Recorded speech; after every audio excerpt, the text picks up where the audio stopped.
Right, how are we doing, everybody? Welcome to Russell Heritage Golf. Today we're going to be talking about how to load in the backswing position. So it's a really important thing that you understand this, right?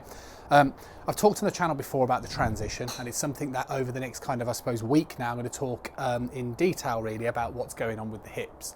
Now, the reason why this is really important is because the majority of golfers struggle with either a slide or an early hip extension, which kind of means that you either move too much laterally or you start to encroach the space between the ball and the target line. And they're massively detrimental for your ability to do things like compress the ball, strike it well, and inevitably get any sort of consistency in your game. So we're going to talk very much about the hips to start off with, and in today's video in particular is going to give you that sense as to how do you create a load as opposed to just a normal sort of hip rotation. Now, things to understand is that first things foremost, let's talk about the posture. Okay, now basically as we're hitting the ball off the floor, we need to create a bend of the hips so that basically the hips are downward facing. You can get a little bit sloppy with posture. I tend to see golfers that tend to kind of flex the knees and then try and reach for the club or reach for the ball with the club and create very much a rounding in this motion. If you're sloppy in the posture and you're in this sort of position, then it's immediately going to make you kind of drift as you start to swing back. So the hips are going to be rotating very much like so they should always stay downward facing throughout the swing. And if you don't get your posture right, then you're going to really struggle with it. Now, the other thing that I'd suggest is in terms of width of stance, right? If I was to draw a line vertically through either hip bone on the outside, it should fall on the inline of the ankles. That would again give you the ability to be able to stay centered whilst you're creating a rotation. Because what we don't want to do in the golf swing is that you will move to the right and slightly to the left based on the hip rotation. You don't need to kind of think about shifting over towards the right hand side. So there's a few problems which I'll talk about later on in the video that kind of encourage those things to happen. We're going to talk very much about the hips and how you should ideally try and make them work. What I'm going to do after this kind of little video series of talking about the hips, I'm going to talk about what you would do is if you're less flexible. Okay, but we're going to try and understand what it is that you're trying to endeavour to achieve to get the best results first. Now, the important thing to understand is that when you rotate the hips correctly, things like your knees and things like the ankle and all the rest of it will move as a byproduct of the correct hip rotation. So we don't really want to try and actively do anything with the legs and the knees. They should move because of the correct sort of movement with the hips. So let's start talking about this sense of load, right? What needs to happen in the backswing position is that once we take our posture and we swing back, is that the trail hip basically needs to get the feeling that it's working further away from the ball. Or if you like, you can see the way my trail hip is working its way back into the center of my stance. That in essence is the correct sort of hip rotation, and that's the feeling that you need to have.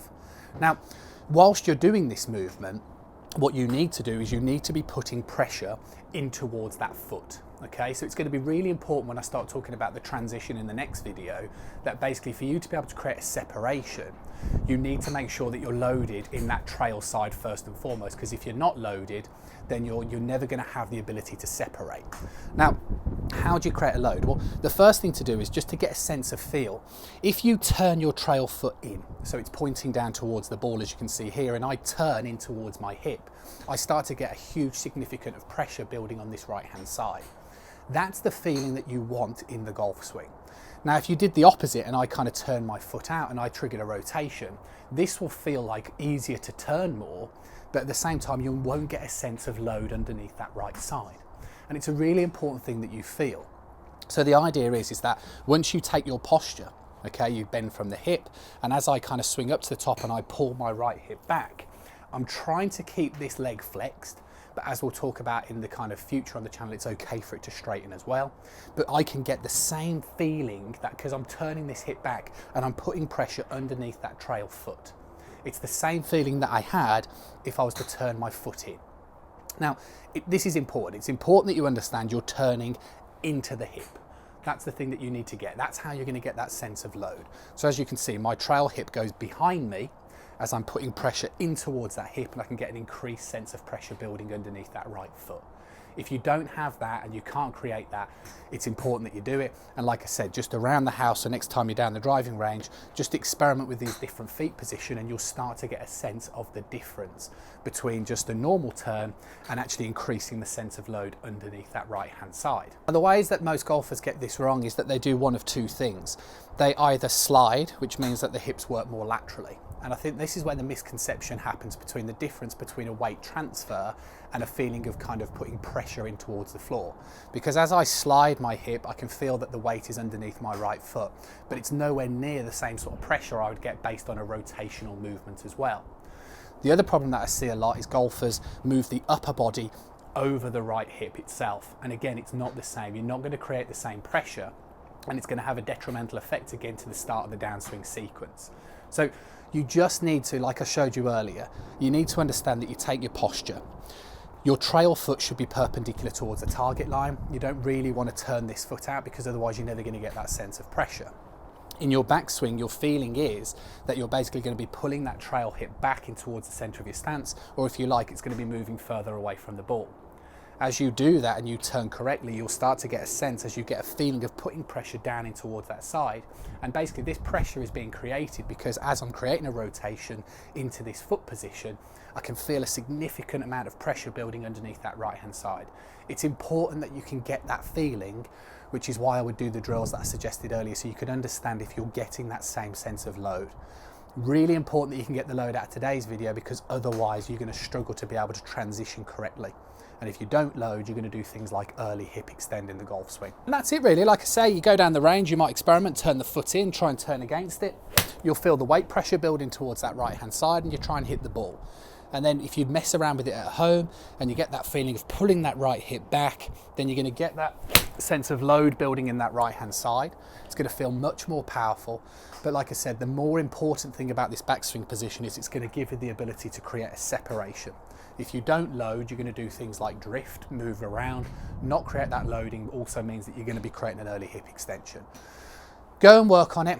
It'll make a massive difference. As ever, always appreciate a thumbs up if you've enjoyed the video. It's absolutely free to press that subscribe button. Press the little bell icon, means you'll receive notifications every time a new video comes out, which is important now because you don't want to miss any of these videos over the upcoming week because they're relatable for every level of amateur golfer.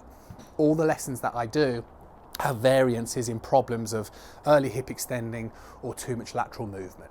This is why this is a really important thing, and probably the most important thing that I've put onto the channel, in my opinion, up to date as of now. What's also absolutely free is to send the swings into the channel, right? So I help golfers out, give you some free tips and advice. Basically, the links for my social media page is in the description below. That's where you can send the swings into the channel, and I'll basically just spend a little bit of time having a look at it. And what I'm going to start doing is on my other social media pages, I'm going to do little reviews. So just make sure you click on those and follow those pages as well, so that you can kind of, if you send your swing in, that's where you're going to get your free bit of advice. Work on the load. The load's going to make a massive difference to help you improve your golf, help you improve your ball striking, but more importantly, help you understand how you're supposed to sequence that downswing. And I'll catch up with you again soon.